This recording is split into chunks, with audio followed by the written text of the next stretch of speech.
Good morning, dear students. How are you all? I hope all of you are fine and doing well. Dear students, as you know that nowadays, since last almost more than 1.5 months, we are doing this online classes. For the purpose of this subject CBSE class 12th subject health and physical education, we have done 3 chapters totally, and we are into the 4th chapter now, right? You remember it. We have completed first chapter, we have completed 11th chapter, and we have completed 8th chapter as per the index. Now we are doing chapter number 4. In this chapter number 4, as you all remember that there are 6 main topics as per the syllabus. उन 6 main topic में से पहले 2 topic पूरे कर लिए थे, जो था concept of disability and disorder. छोटा सा टॉपिक था. डिसेबिलिटी क्या होता है और डिसऑर्डर क्या होता है. उसके बाद दूसरा टॉपिक आया था types of disability, it's causes and nature. Disability के टाइप्स कौन से होते हैं. याद होगा आपको 3 अलग अलग टाइप दिए थे, और वो तीनों टाइप होने के कारण क्या होते हैं उनके बारे में वो थियरी थी. फिर हमने तीसरी थियरी भी शुरू की थी, जो सबसे बड़ी है इस चैप्टर में, जो है types of disorder. Second theory थी डिसएबिलिटी के बारे में, और ये थर्ड है डिसऑर्डर के बारे में. सो types of disorder, it's causes and nature. Disorder क्या होते हैं और उनके होने के क्या क्या कारण हो सकते हैं. तो आपको पिछला वीडियो लेक्चर याद हो तो 5 अलग अलग डिसऑर्डर की इस चैप्टर में बात करनी है. उनमें से 3 हम कर चुके थे, जो थे ADHD फर्स्ट वन, यानी attention deficit hyper activity disorder. Second SPD, sensory processing disorder. Third ASD, autism spectrum disorder. ये 3 हम कर चुके थे. 2 और बाकी हैं इसी टॉपिक के अंदर, तो पहले वो 2 पूरे करते हैं, और फिर 3 और थियरीज हैं इस चैप्टर में ही, विच आर क्वाइट स्मॉल, जो ज़्यादा लेंथ में बड़ी नहीं है. तो उन थियरीज को भी जितना टाइम होगा उस अनुसार हम लेंगे. लेकिन सबसे पहले तो हम ये थियरी पूरी करेंगे जिसमें 2 डिसऑर्डर बाकी हैं. तो आइए 1 बाय 1 इन दोनों के बारे में डिस्कशन करना शुरू करते हैं. तो 4th डिसऑर्डर है ODD, ऑपोजिशनल डिफाइंड डिसऑर्डर. आइए इसको पढ़ते हैं. ODD is a condition in which child displays an ongoing pattern of an angry or irritable mood or argumentative behavior and vindictiveness towards the people in authority. ये ऐसा एक disorder है जिसमें एक बच्चा कंटिन्यूसली या तो एंग्री मूड में रहता है, या तो इरिटेबल मूड में रहता है, या तो हर बात में कंटिन्यू आर्ग्यूमेंट करता है लोगों के सामने. The child's behaviour often disrupts the child's normal daily activities including activities within the family and at the school. उसके इस बिहेवियर के कारण उसके घर का बिहेवियर और उसके स्कूल का बिहेवियर नॉर्मली डिस्टर्ब होता रहता है. Many children and teens with ODD also have other behavioral problems such as attention deficit disorder, learning disabilities, mood disorders जैसे कि डिप्रेशन, एंजाइटी डिसऑर्डर्स. मतलब जिस बच्चे को ये ODD प्रॉब्लम होती है, उनको स्वाभाविक तौर से ये दूसरी चीज़ें भी अपने आप होती हैं दिक्कतें. जैसे कौन कौन सी दूसरी चीज़ें आई. अटेंशन डेफिसिट डिसऑर्डर, ये पहले आ चुका हमको. फिर लर्निंग के डिसेबिलिटीज़, मूड चेंज होता रहता है. तो ये ऑटोमेटिकली ODD डिजीज़ के अंदर आ जाती हैं. Some children with ODD go on to develop more serious behaviour disorder called conduct disorder. किसको बहुत ज़्यादा ODD हो तो उसका जो है डिसऑर्डर वो थोड़ा और बढ़ जाती है दिक्कत, उसको कंडक्ट मतलब बिहेवियर डिसऑर्डर भी कहा जाता है. The exact cause of ODD is not known, but it is believe that, पिछली बार भी ऐसा लिखा हुआ आया था, याद होगा आपको, but it is believed that a combination of biological, genetic and environmental factors may contribute to this condition. Exact तो कारण पता नहीं कि किन कारणों से ये होता है, बट बहुत सारे मिक्स कारणों से, बायोलॉजिकल कुछ हो सकते हैं, कुछ जेनेटिक हो सकते हैं, कुछ वातावरण के हो सकते हैं, इन सब के मिला जुला के ये डिजीज़ होता है. Some studies suggest that defects in or injuries to certain areas of brain can lead to serious behavioral problems in children. कोई स्टडीज़, कोई रिसर्च ये भी बताते हैं, कोई ब्रेन की इंजरी हुई हो आपको तो उसके कारण भी ऐसा हो सकता है. Many children and teens with ODD have close family members with mental illnesses including mood disorder, anxiety disorder and personality disorder. कोई बच्चे की फैमिली में अगर किन्हीं को ये प्रॉब्लम है, मूड डिसऑर्डर, एंजाइटी के डिसऑर्डर हैं या पर्सनालिटी के डिसऑर्डर हैं, तो उनको ज़्यादातर ये ODD होने के चांस हैं. Factors such as dysfunctional family life, a family history of mental illness, substance abuse, and inconsistent discipline by parents may contribute to the development of behavioral disorder. अगर किसी की फैमिली लाइफ में कोई दिक्कत हो, डिस्टर्ब हो, या तो फैमिली की बीमारी की कोई हिस्ट्री हो, या तो कोई एब्यूज़ मतलब कोई शोषण हुआ हो उनका, या तो पेरेंट्स की ओर से डिसिप्लिन ना हो, तो इन कारणों से ये ODD होने के चांस हैं. अब हर बार की तरह देखते हैं कि क्या सिम्टम्स होते हैं ODD वाले बच्चे में, क्या लक्षण होते हैं. तो यहाँ 12 लक्षण अलग अलग दिए हुए हैं. नंबर 1 आप समझ पाएंगे बहुत आसानी से, किसी के बारे में डिटेल नहीं दिया हुआ, सिर्फ नाम दिए हैं. ईजीली लूजिंग वंस एंगर, जल्दी गुस्सा आ जाना, arguing, fighting, refusing to follow rules follow नहीं करेंगे, deliberately acting in a way that will annoy others. Annoy मतलब दूसरों को परेशान करना, डेलिबरेटली मतलब जानबूझ के दूसरों को परेशान करें ऐसा बिहेवियर करना. Blaming others, being unwilling to compromise और नेगोशिएट, कॉम्प्रोमाइज और नेगोशिएट नहीं करना किसी भी हालत में. विलिंगली डिस्ट्रॉइंग फ्रेंडशिप्स, जानबूझ के फ्रेंडशिप्स तोड़ना. Being spiteful and seeking revenge, बदला लेने की भावना होना. Blatant and repeated disobedience, continue disobedience करते हैं, बात नहीं मानते.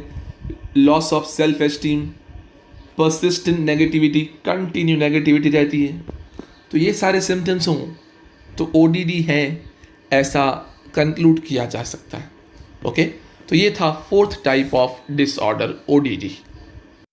अब आइए 5th टाइप के डिसऑर्डर की चर्चा करते हैं जो है OCD, obsessive compulsive disorder. Obsessive compulsive disorder is an anxiety disorder, anxiety होती है अंदर से, characterized by uncontrollable unwanted thoughts and repetitive ritualized behaviors you feel compelled to perform. Continue कुछ ऐसे थॉट जो दिमाग में आते रहते हैं जो बिल्कुल ही अनकंट्रोलेबल हैं, उनसे ये डिसऑर्डर होता है. If you have OCD, you probably recognize that your obsessive thoughts and compulsive behaviors are irrational, but even so, you feel unable to resist them and break free. आपको लगता है कि नहीं आपके थॉट्स सही हैं, इर्रेशनल हैं, लेकिन फिर भी कहीं ना कहीं आपको उनको रेजिस्ट करने में दिक्कत तो जाती है.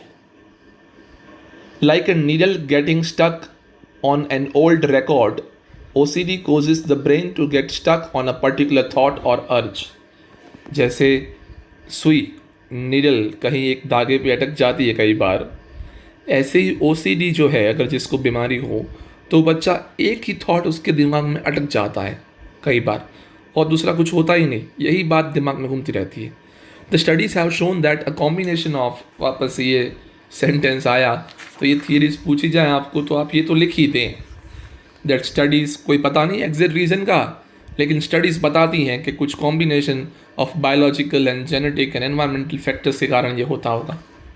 Scientists think that OCD arises from the problems in pathways of the brain that link areas dealing with judgment and planning with another areas that filter messages involving body movements. Scientists ये भी कहते हैं कि OCD किन से होता है, तो दिमाग ही प्रॉब्लम से होता है. और दिमाग में क्या प्रॉब्लम, तो दिमाग की ऐसी लिंक, दिमाग की ऐसी नस जो ज़्यादातर जजमेंट लेने में आपको काम आता हो, दिमाग का ऐसा पॉइंट उनमें डिस्टर्ब हो जाता है. और दिमाग का ऐसा एरिया जो मैसेज पहुंचाता है आपके बॉडी मूवमेंट्स को, है ना, सेंसर जो लगा होता है, जैसे हम कोई तीखी चीज़ टेस्ट करें तो कैसे तुरंत अपना मुंह ऐसा हो जाता है, तो दिमाग में मैसेज पहुंचता है। तो जिनको ये प्रॉब्लम्स हो उनको दिमागी तौर पे जो ये मैसेज पहुंचने का जो ये बात है वो डिस्टर्ब हो जाता है। आइए अब बात करते हैं सिम्टम्स की, कि क्या लक्षण होते हैं ओसीडी वाले बच्चे में। सिम्टम्स ये हैं, रिपीटेड अनवांटेड आइडियाज़, वही के वही आइडिया बार बार रिपीट करना। फियर ऑफ कंटेमिनेशन, कोई उनको कंटेम कर लेगा ऐसा उनको भय लगना। Aggressive impulses, images of hurting someone you love, समझ रहे होंगे, बहुत ही सिंपल वर्ड्स हैं। Thoughts that you might cause other harm, thoughts that you might be harmed, ऐसे विचार कि दूसरा कोई आपको नुकसान पहुंचा देगा, या ऐसे विचार कि आप किसी को नुकसान पहुंचा दोगे। The repeated cleaning of one और मोर आइटम्स, ज़रूरत ना हो फिर भी साफ सफाई किसी चीज़ की करना। Repeatedly washing your hands, constantly, वैसे रिपीटेडली वॉशिंग योर हैंड आजकल बीमारी में नहीं, आजकल तो ज़रूरत में माना जाता है कोरोना के कारण। Next is constantly checking the stove and the door locks, पता नहीं क्या अजीब साइन का होता है, दरवाज़ा लॉक है कि नहीं बार बार चेक करते रहते हैं, स्टव बार बार चेक करते रहते हैं। Arranging the items to face a certain way, items को ऐसे तरीके से अरेंज करना ताकि वो एक जगह दिखें एक साइड से। सो ये कुछ बहुत ही विचित्र से सिम्टम्स हैं जो ओसीडी से पीड़ित बच्चे में हो सकते हैं। ओके, तो स्टूडेंट्स ये थे चौथे और पांचवें डिसऑर्डर। तो यहाँ पे ये तीसरी बड़ी वाली थियरी पूरी होती है जो था types of disorder, it's causes and nature. तो 6 में से 3 थियरी पूरी होती है। अब आगे की जो 3 थियरी है उनके ऊपर चर्चा शुरू करते हैं। नेक्स्ट टॉपिक जो है वो है डिसेबिलिटी एटिकेट्स। एटिकेट्स मतलब मैनर्स, बहुत बार ये वर्ड सुनने में आएगा आपको रियल वर्ड में। एटिकेट्स, आपके अंदर एटिकेट्स नहीं है क्या? किसी चीज़ को करने के मैनर्स, कि ये चीज़ ऐसे ही की जाती है। जैसे आप स्कूल ना आए तो लीव एप्लीकेशन पहले से प्रोवाइड करवाना, या आने के बाद तुरंत दूसरे दिन प्रोवाइड करना, ये एक एटिकेट में आता है। कुछ लोग होते हैं ना बिना बताए ना आते हैं, ना बताते हैं, ना इन्फॉर्म करते हैं, तो वो मैनर्स नहीं हुए। ये आपकी मोरल जिम्मेदारी जो होती है कि आपको ये करना चाहिए, that is what we call etiquettes. Okay, तो this topic is disability etiquettes. मतलब जिन बच्चों को डिसेबिलिटी हो या डिसऑर्डर हो, मतलब कोई भी प्रॉब्लम हो फिजिकली, हम वही तो चैप्टर पढ़ रहे हैं ना, ये पूरा चैप्टर उन्हीं के बारे में है जो स्पेशल बच्चे हैं, मतलब जिनको कोई ना कोई दिक्कत है, ऐसे बच्चों के बारे में है ये टॉपिक का नाम। चैप्टर का नाम ही था physical education and sports for differently abled. वैसे उनको डिसेबल नहीं कहना चाहिए बिल्कुल भी, ये याद रखिएगा always. If someone is not having one hand और one leg or some brain problems or any problem in the body, so any disability or disorder, never say he is disabled. What you should use the word differently able. He is differently able. हम अलग तरीके से ability रखते हैं, वो अलग तरीके से एबिलिटी रखते हैं। Okay, so they are differently able और they are special child with special needs. तो ध्यान रखें, कभी भी उनको डिसेबल कह के ना बुलाएं, डिफरेंटली एबल कहें। ओके, तो वही एक थियरी सिखाएगी आपको कि जो बच्चे डिसेबल या डिसऑर्डर होते हैं उनके साथ आपको कैसे बिहेव करना चाहिए। what should your etiquettes be towards them, that is what we are going to see in this one। तो आइए पढ़ते हैं। The rules of etiquette and good manners for dealing with people with disabilities are generally the same as rule for good etiquette in society। भाई rule सबके लिए same होने चाहिए, आप उनका मजाक उड़ाओ, उनके साथ अच्छा बिहेव ना करो, ये नहीं होना चाहिए। जो रूल, जो मैनर्स, जो एटिकेट्स आप नॉर्मल बंदों के साथ करते हैं वही इनके साथ आपको करने चाहिए। They should be regarded as individuals having normal and appropriate behaviour, उनको नॉर्मल ही मानना चाहिए। Since everyone is different therefore the guidelines may differ from person to person. हर बंदा डिफरेंट होता है। जो 2 बंदे आप ठीक हो उनमें भी डिफरेंट एबिलिटी होती है, जरूरी नहीं कि दोनों में एक टाइप की एबिलिटी होती है। तो क्या जो बंदा पढ़ाई लिखाई ना करे उसको हम चिढ़ाना शुरू कर दें, या जो स्पोर्ट्स ना खेलता उसको चिढ़ाना शुरू कर दें, उसको डिसेबल बोल दें, उसको डिसऑर्डर बोल दें? ऐसा तो नहीं करते हम। तो हम तो सिर्फ नॉर्मली फिजिकल या मेंटल डिसऑर्डर को देखते हैं, उनको भी नहीं देखना चाहिए, वो भी अलग तरीके से एबल हैं ऐसा मानना चाहिए। तो आइए अब वो कुछ कॉमन एटिकेट्स देखते हैं। Number 1, when talking with a person with disability speak directly to that person rather than through a companion और साइन लैंग्वेज इंटरप्रेटर। कभी आप इनसे बात करते हैं, मान लीजिए कोई थोड़ा सुन नहीं पाता है अच्छे से, तो भी आप डायरेक्टली उनसे बात करें, इशारों से बात करें, उनको समझ में आए ऐसे बात करें, but don't try to be having an intermediate. कोई बीच में बस बंदा रखने की कोशिश ना करें, वो उनको बुरा लगता है कि क्या वो बेचारे ऐसा मानते हैं कि मैं अभी समझ पाता हूँ कि तीसरे बंदे की ज़रूरत पड़े। सो कोई ऐसा बंदा ना रखें, खुद ही बात करें। Number 2, when introduced to a person with disability, it is appropriate to offer to shake hands. People with limited hand use or who wear an artificial limb can usually shake hands. जब भी आप इनसे मिलें या इनको introduction कराएं ऐसे special बच्चों का, तो इट इज़ अप्रोप्रिएट, ये बिल्कुल योग्य है कि आप हैंड शेक करना इनको ऑफ़र करें। ठीक है, ये उनको अच्छा लगता है, वो अपनेपन की भावना होती है। हैंड शेक नॉर्मली हम उन्हीं के साथ करते हैं जो अपने लेवल के बंदे हो, है ना, तो उनको अच्छा लगता है। Third is when meeting a person who is visually impaired, जो आँखों की बीमारी हो, जिनको लाचार है जिनसे आँखों से, वो always identify yourself and other who may be with you. When conversing in a group remember to identify the person to whom you are speaking. Always आप बताएं कि आप ये हैं, आप ये हैं, आइडेंटिफाई करें, आप उनके मजाक ना उड़ाएं अगर वो देख नहीं पाते हैं तो। Fourth is, if you offer assistance, wait until the offer is accepted. Then listen to or ask for instructions. अगर आप किसी को मदद देना, जैसे मान लीजिए किसी की दृष्टि ठीक नहीं है, देख नहीं पाता है, आप उनको ऑफ़र करते हैं कि आइए मैं आपकी हेल्प करूं, तो जब तक वो ऑफ़र हेल्प आपकी एक्सेप्ट करें तब तक आप वेट करिए। ज़रूरी नहीं कि वो एक्सेप्ट करें, उनको नहीं पसंद हो तो खुद कर लेंगे वो रोड क्रॉस, उनमें भगवान की दी हुई एबिलिटी होती है। बट अगर आप ऑफ़र सामने से उपकार ना करें, वो अगर लेना चाहें तो ही आप असिस्ट करें उनको। Fifth is treat adults with respect, address people who have disabilities by their first names only when extending the same familiarities to all others.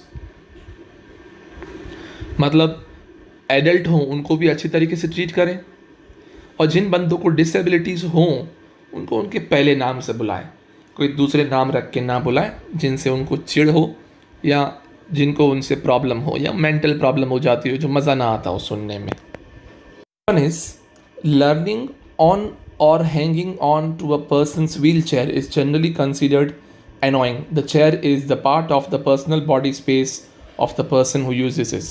कोई चल ना पाता हो बेचारा और चेयर, व्हीलिंग चेयर पे बैठा हो, उससे चलता हो नॉर्मली, तो उसके ऊपर आप ऐसे ही हाथ रख के लटक ना जाएं, उससे खेलने ना लग जाएं, वो बहुत डिस्टर्ब करता है। बिकॉज चेयर जो है वो उस यूज़ करने वाले बंदे के लिए एक बॉडी का हिस्सा है, वो उससे चलता है। जैसे हमारी टांगे कैसे अपना हिस्सा है एक बॉडी का जिससे हम चलते हैं, कैसे कोई अपनी टांग पकड़ ले तो आपको अपने को मज़ा नहीं आता, ऐसे ही उनकी अगर आप चेयर पकड़ लें तो बिल्कुल पसंद नहीं है उनको। Listen attentively when you are talking with a person who has disability speaking.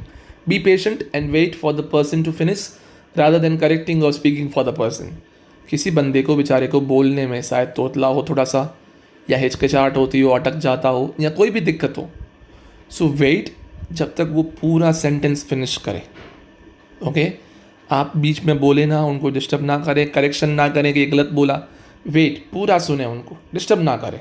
ये बहुत ख़ास ज़रूरी है, ये बहुत बंदे नहीं करते हैं, जो बहुत बुरी बात है। Next is when speaking with a person who is uses a wheel chair और a person who uses crutches, place your self at eye level in front of the person to facilitate the conversation.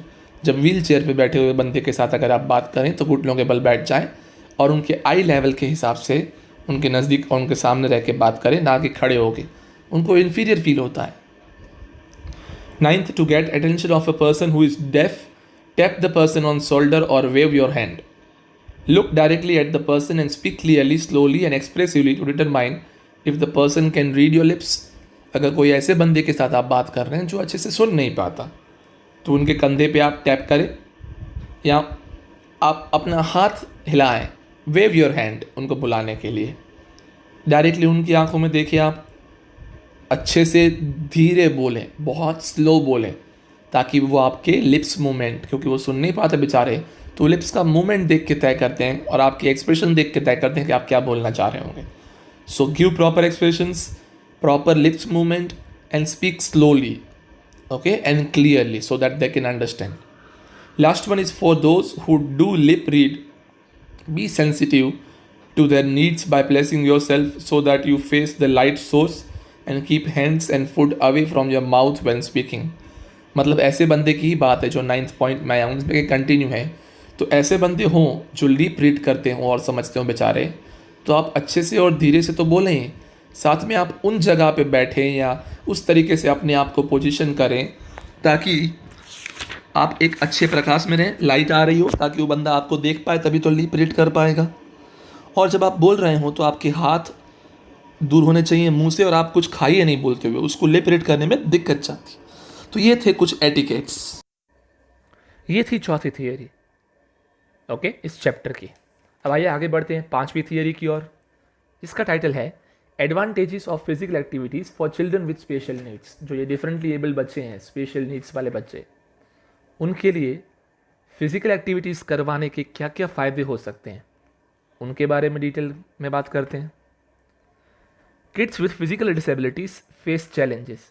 Some youth has limited mobility and और tire more easily than other kids and teens. Physical disability वाले बच्चे ज़्यादा life में challenge face करते हैं, हम लोगों से ज़्यादा दिक्कतें आती हैं. नॉर्मल बच्चों के कंपैरिजन में इनके पास लिमिटेड मोबिलिटी यानी मूवमेंट करने की ताकत होती है दूसरे बच्चे से और टीन्स से. For some kids with sensory issues, communication challenges or difficulties with social skills, team sports are simply not fun. जिन बच्चों को कम्युनिकेट करने में दिक्कत होती हो, बोलने में दिक्कत होती हो, सेंसरी प्रॉब्लम्स हो, तो सीधी सी बात है ग्रुप्स इवेंट होते हैं जैसे क्रिकेट हो गया, जैसे फुटबॉल हो गया, उनमें उनको ज़्यादा मज़ा नहीं आता, उनको इंडिविजुअल इवेंट में ज़्यादा मज़ा आता है. Kids with side effects from medication, those who are always overtired from lack of quality sleep, and youth who are overweight and not physically fit and at all will not enjoy many organized activity programs. जिन बच्चों को ज़्यादा थकावट होती है, ज़्यादा सोते हैं या ज़्यादा ओवरवेट होते हैं, फिजिकली फिट नहीं होते, वो ज़्यादातर स्पोर्ट्स एक्टिविटी प्रेफर नहीं करते हैं. All individuals, specially the children with special need, advantages from physical activity. हर एक को फ़ायदा होता है फिजिकल एक्टिविटी से. वो क्या क्या है फ़ायदे, वो नीचे देखते हैं हम. Number 1, see improvements in their muscle strength, coordination and flexibility. उनके मसल स्ट्रेंथ में इम्प्रूवमेंट होता है, कोऑर्डिनेशन उनका अच्छा होता है, फ्लेक्सिबल ज़्यादा होते हैं. अगर वो स्पोर्ट्स खेलने लगे, फिजिकल एक्टिविटी करने लगे, ट्रेनिंग करने लगे, तो फ़ायदा होता है इनको ये. सेकेंड फ़ायदा ये है, experience improved endurance, cardiovascular efficiency and possibly increase life expectancy. उनकी उम्र बढ़ती है, सांस लेने की जो क्षमता है वो अच्छी होती है, एंडोरेंस बढ़ता है उनका. Experience better balance and motor skills and body awareness. वो अपने बॉडी के प्रति ज़्यादा अवेयर होते हैं, ज़्यादा बैलेंस होने लगती है उनकी body. So improvement in behaviour, academics, self confidence and building friendships. पढ़ाई लिखाई में, फ्रेंडशिप करने के लिए, अपना आत्मविश्वास, अपना बिहेवियर, इन सब में सुधार होता है. Have positive changes in their health, quality of life and boost their self esteem. उनकी एक इमेज जो है, खुद की इमेज, सेल्फ एस्टीम जो है उनका, उनमें पॉजिटिव चेंज आता है, उनकी तबीयत में भी पॉजिटिव चेंज आता है. Next is get to experience a sense of accomplishment and possibly the taste of winning और पर्सनल सेटिस्फैक्शन. उनको अगर मज़ा मिलता है अंदर से, जीतने की भावना होती है, एक पर्सनल सेटिस्फैक्शन मिलता है फिजिकल एक्टिविटी करने से. एक्सपीरियंस इंक्रीजेस इन अटेंशन स्पैन और टास्क बिहेवियर और लेवल ऑफ करेक्ट रिस्पॉन्डिंग. किसी भी चीज़ को रिस्पॉन्ड करना करेक्टली, किसी भी दिए हुए टास्क में अच्छा काम करना, किसी भी चीज़ में अटेंशन पे करना, इन सब में सुधार होता है. Pages increase appetite and improved quality of sleep. सोने की क्षमता बढ़ती है, एपेटाइट उनका अच्छा होता है. 9th one is find a decrease in secondary health complications like obesity, high BP, low HDL, cholesterol and diabetes. Obviously ये फिजिकल एक्टिविटी में इन्वॉल्व होंगे तो दूसरी ये सारी बीमारियां जो बताएं उनमें कम हो जाएंगी या उनकी होने की संभावना कम हो जाएंगी. Enjoy an outlet for developing their physical capabilities and mental energy, enabling them to cope with stress, anxiety and depression. इनसे क्या होता है, उनकी दिमागी ताकत बढ़ती है और उनसे उनको डिप्रेशन और स्ट्रेस से फाइट करने में ज़्यादा उनको मज़ा आता है और उनकी क्षमता बढ़ती है. ओके, तो ये थे कुछ फ़ायदे कि जो ऐसे बच्चे हैं, स्पेशल बच्चे, उनको फिज़िकल एक्टिविटी करवाने से क्या क्या फ़ायदे हो सकते हैं. तो ये थी डियर स्टूडेंट्स 5वीं थियरी इस चैप्टर की. अब आखिरी थियरी बाकी है इस चैप्टर की, जो हम अभी साथ में ही ले लेंगे, जो भी बहुत छोटी है. वो है strategies to make physical activities accessible for children with special needs. तो आइए उसके बारे में चर्चा करते हैं. टॉपिक का मतलब ये है, स्ट्रेटेजीज यानी planning to make physical activities accessible for children with special needs. तो जो स्पेशल बच्चे हैं उनके लिए फिजिकल एक्टिविटी कैसे एसेसिबल बनाया जाए. क्या हम स्ट्रेटजीज अप्लाई करेंगे तो वो इनमें इंटरेस्ट लेंगे, वो उनकी तरफ पहुंच पाएंगे. ज़्यादातर बच्चे पार्टी नहीं लेना चाहते, जो फिज़िकली जिनको प्रॉब्लम हो, शाय होते हैं या शर्माते हैं या डरते हैं. तो क्या हम स्ट्रेटजी अपनाएं जिससे फिज़िकल एक्टिविटीज़ की तरफ और आगे बढ़ें, ईजीली उनको वो एक्सेसिबल हो जाए. तो उन स्ट्रेटजीज़ के बारे में कुछ बात करनी है. Physical education is said to be the only class the special needs students regularly take, yet it remains to low priority in many schools curriculum. भाई फिजिकल एजुकेशन एक ऐसा सब्जेक्ट है या एकमात्र ऐसा सब्जेक्ट है जो रेगुलर आपकी बॉडी के साथ, आपकी रूटीन लाइफ के साथ सबसे ज़्यादा जुड़ा हुआ है. कोई subject physics, chemistry, biology, business studies, economics, कोई ऐसा नहीं होगा जो आपके खुद के साथ पर्सनली जुड़ा हुआ है. यही एकमात्र सब्जेक्ट है ऐसा. बट फिर भी जैसे आप सब कहते हैं मेन सब्जेक्ट नहीं मानते. भाई ये मेन सब्जेक्ट ही है. खुद से ज़्यादा और क्या दुनिया में बात हो सकती है. आप जॉब की बात करते हैं, पहले फिजिकली फिट रहें, ठीक रहें, तो जॉब की बात आएगी. So all other subjects comes after this subject. So you should give topmost priority to this subject. The Department of Education provides little information or guidance on physical education or extracurricular activities for students with disabilities. जो ऊपर सरकार की ओर से भी आता है वो बहुत कम इंफॉर्मेशन ऐसे स्पेशल बच्चों के लिए आती है. If provided more would be useful according to Government Accountability Office report. एक रिपोर्ट ऐसी कहती है अगर गवर्नमेंट की ओर से ज़्यादा और गाइडलाइन आए इस बारे में तो ज़्यादा अच्छा है. फुल फॉर्म याद रखिएगा, GAO, government accountability office. The department of education issued these guidelines in response to GAO's office findings. तो GAO जो ये डिपार्टमेंट है उसने जो ये फाइंडिंग की है कि भाई ज़्यादा अच्छे से इंस्ट्रक्शन आए तो और अच्छा है, तो उनके लिए डिपार्टमेंट ऑफ एजुकेशन ने कुछ गाइडलाइंस जारी की हैं. उसके अंदर कुछ नीचे मुजब चीज़ें लिखी हैं. Improve accessibility by considering special accommodations in physical environment as well as security and safety. इनको सिक्योरिटी और सेफ्टी महसूस हो ऐसा उनको रहने का एक जगह देनी चाहिए, एकोमोडेशन देना चाहिए ताकि वो अच्छे से सलामत तरीके से खुद को सेफ फील कर पाएँ. Modify existing equipment or provide access to specialized equipment. Use equipment such as treadmill, Xbox, PlayStation और Y. मतलब ये ऐसे अलग अलग चीज़ों के नाम हैं. ट्रेडमिल सुना होगा आपने, वो खड़े खड़े दौड़ते हैं उसके ऊपर. ऐसे अलग अलग चीज़ें हैं, स्पेशल इक्विपमेंट हैं जो मॉडिफाई करने चाहिए या उनको प्रोवाइड करवाने चाहिए, क्योंकि साधनों की कमी भी एक कारण होती है स्पेशल बच्चों का स्पोर्ट्स में ना आना. Train staff bye teaching them about disabilities and educating students with special needs. Staff को ट्रेन करना चाहिए. ये स्ट्रेटजीज बिल्कुल होनी चाहिए ताकि वो ऐसे बच्चों को हेल्प कर पाएँ. Manage behaviour by training staff about positive behaviour reinforcement and method to address behavioural issues. अब ऑब्वियसली ऐसे स्पेशल बच्चे होंगे तो उनके बिहेवियर में दिक्कतें तो होंगी, अच्छे से बिहेव नहीं करेंगे, तो आपके स्टाफ को आप ट्रेन करें ताकि वो उनसे अच्छे से बिहेव करें, उन पर गुस्सा ना हो, उनसे चिड़े नहीं और वो खुद पॉजिटिव रहें. Next is take frequent movement breaks by going for a walk, learning to jump rope और spending 10 minutes on a playground. बहुत ज़्यादा ब्रेक लें क्योंकि वो बच्चे कंटिन्यू उतनी एक्टिविटी नहीं कर पाते हैं जितना आप कर पाते हैं. Develop a daily 15 minutes workout routine, उनके लिए 15 मिनट का रोज़ वर्कआउट, ज़्यादा नहीं, सिर्फ 15 मिनट का करें, ऐसा रूटीन बनाएं. Follow through on the student's interest in a specific sport such as tennis or gymnastic and develop a fitness routine around that. Follow through on students interest in fitness games. भाई students का जिनमें interest हो specific sports जैसे tennis हो या gymnastic हो, उन sports के लिए क्या फिटनेस होनी चाहिए उसका अपना रूटीन शेड्यूल बनाए, उस हिसाब से उनको ट्रेनिंग दे. तो इनकी ट्रेनिंग भी अलग से होती है, बहुत कम होती है, कुछ ही स्पोर्ट्स के लिए होती है क्योंकि ये हर स्पोर्ट्स नहीं खेल पाते.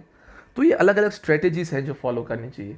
The education department in keeping with the provisions of individuals with disabilities education act, full form tick करिएगा, IDEA, individuals with disabilities education act, states that students with disabilities should be allowed to participate in PE activities along with the students without disabilities to the maximum extent possible. ये ऐसी एक act है, ऐसा एक कायदा है, कानून है जो बताता है कि इन स्पेशल बच्चों को भी. अच्छा, मैं जब भी स्पेशल बच्चे बोलता हूँ तो आप ये वर्ड याद रखिएगा, ये सबसे ज़्यादा यूज़ होने वाला फुल फॉर्म है CWSN, children with special needs. ये बहुत बार चैप्टर में भी आएगा, कहीं एग्ज़ाम में भी शॉर्ट फॉर्म हो सकता है. ये कहीं भी आपको गवर्नमेंट जॉब, एग्ज़ाम, एडमिशन के लिए फॉर्म भर रहे हैं उसमें शॉर्टकट लिखा हुआ होता है. फिर बच्चे कई बार कहाँ से फ़ोन करते हैं 2-3 साल बाद, सर मैं फॉर्म भर रहा था, इसके अंदर सर ये CWSN क्या होगा. तो ध्यान रखें, बहुत ही कॉमन ये शॉर्ट फॉर्म है CWSN, children with special need. अच्छा, ये एक्ट, ये कायदा कानून ये बताता है कि उन बच्चों को भी नॉर्मल बच्चों के साथ ही इन्वॉल्व करना चाहिए to the extent it is possible, मतलब जितना हो सके उतना, हर बार तो शायद पॉसिबल ना हो. The education department also recommends that more accessible physical education spaces like mats and other soft surfaces in place of concrete but not wood chips or sand which wheelchairs cannot maneuver. ये ऐसा भी बताता है ये कायदा कानून कि ऐसे बच्चों के लिए जब स्पोर्ट्स हों तो स्पेशल मैट्स बिछाए जाएं या सरफेस ज़मीन उसकी सॉफ्ट होनी चाहिए, ना कि बिल्कुल कंक्रीट जैसे नॉर्मल बंदों के लिए होती है, और ना कि जहाँ बहुत सारी मिट्टी हो ताकि वो बेचारों के व्हील चेयर ठीक से ना यहाँ वहाँ हो पाए, फ्लेक्सिबल ना हो पाए. ऐसा उनका एरिया नहीं होना चाहिए. इनके लिए स्पेशल मैट्स होने चाहिए जिस पे वो आसानी से मूव कर सके. तो ये भी स्ट्रेटजीज है, ये भी कायदा कानून है जो ऑलरेडी बना हुआ है ना. तो ये है कुछ स्ट्रेटजीज जो फॉलो करनी चाहिए ताकि ये बच्चे भी अपने आप को नॉर्मल माने. ओके, तो स्टूडेंट ये थी ये आखिरी थियरी इस चैप्टर की. तो इसी के साथ 6 अलग अलग थियरीज इस चैप्टर में हमने देखी और सब के बारे में डिटेल डिस्कशन किया. तो इसी के साथ आज का वीडियो लेक्चर तो पूरा होगा ही, साथ में ये चैप्टर भी पूरा होगा. बट चैप्टर पूरा होने से पहले अगर हम होमवर्क लें तो आज 2 थियरीज का होमवर्क लेते हैं, 2 अगली बार का लेंगे, है ना. तो पहला क्वेश्चन जो आज के होमवर्क में है वो है right detailed note on ODD and OCD. जो 2 टाइप के हमने डिसऑर्डर पढ़े ना, उनके बारे में डिटेल नोट, मतलब उनका नेचर, कारण, सिम्टम, सब कुछ जैसे टेक्स्ट बुक में दिया है. तो फर्स्ट क्वेश्चन ये है. सेकंड क्वेश्चन जो 3 मार्क का होगा, छोटा सा, लेकिन आपको जैसे टेक्स्ट बुक में लिखा है वैसे लिखना है. Right a note on disability etiquettes for children with special needs. जो स्पेशल नीड वाले बच्चे हैं उनके लिए आपके एटिकेट्स क्या होने चाहिए, उनके ऊपर नोट लिखें. ओके, तो ये है आपका दूसरा क्वेश्चन होमवर्क में. तो ये 2 क्वेश्चन होमवर्क में रहेंगे. आगे की जो 2 थियरी रह गई उनको हम अगले वीडियो लेक्चर में होमवर्क में लेंगे. ठीक है. एक बात मैं यहाँ बता दूँ, एक तो होमवर्क अभी भी मैं बार बार बता रहा हूँ, रेगुलरली नहीं आ रहा है, तो कृपया करके रेगुलरली होमवर्क भेजें. और दूसरी बात, जो भी लोग होमवर्क करते हैं, आप 3 मार्क का या 5 मार्क का या जो भी आपको मैं क्वेश्चन देता हूँ, टेक्स्ट बुक में जितना लिखा है थियरी में उतना लिखें टोटली. 3 मार्क का हो तो ये ना समझें कि आपको शॉर्ट में लिखना है इस क्वेश्चन के अंदर. होमवर्क जब आप भेजते हो और जब मैं देखता हूँ तो ये देखने मिलता है कई बार, अब 4-5 लाइन का एक्सप्लेनेशन हो, पहली लाइन लिखते हो, आखिरी लाइन लिखते हो, बीच में स्किप कर देते हो. ये छोटे बच्चों वाली आदतें छोड़ दें. जितना टेक्स्ट बुक में लिखा है उतना पूरा लिखना है, चाहे मैंने बोला हो कि ये 3 मार्क में आ सकता है या 5 मार्क्स में आ सकता है. याद रखिए, मैं 3 मार्क 5 मार्क बोलता हूँ वो एग्ज़ाम के रेफरेंस से बोलता हूँ. तो जब एग्ज़ाम में कोई बड़ी थियरी छोटे 3 मार्क्स में आए तो आपको कट करके रिड्यूस करके प्रॉपर लिखना है. यहाँ ऐसा शॉर्टकट नहीं है। तो यहाँ मैंने जो ये 2 थियरीज दी वो आपको टेक्स्ट बुक में जैसे लिखी हैं वैसे उतनी पूरी लिखनी है। हाँ, लिखने का आप स्टाइल, प्रेजेंटेशन आपका वो आप तरीका अलग हो सकता है, लेकिन कंटेंट रिड्यूस नहीं करना है। इस बात का स्ट्रिक्टली ध्यान रखना। 2 थियरी दी है तो उनको पूरा लिखना है, to the first point to the last point. Okay, so make this very clear in your mind. Okay, so with this we wind up today's session. Next time when will we meet, we'll continue with one more new chapter. 5th one chapter लेंगे 4 chapter पूरे करने के बाद। Okay, अगली बार जब मिलेंगे तो और नया चैप्टर के साथ शुरू करेंगे।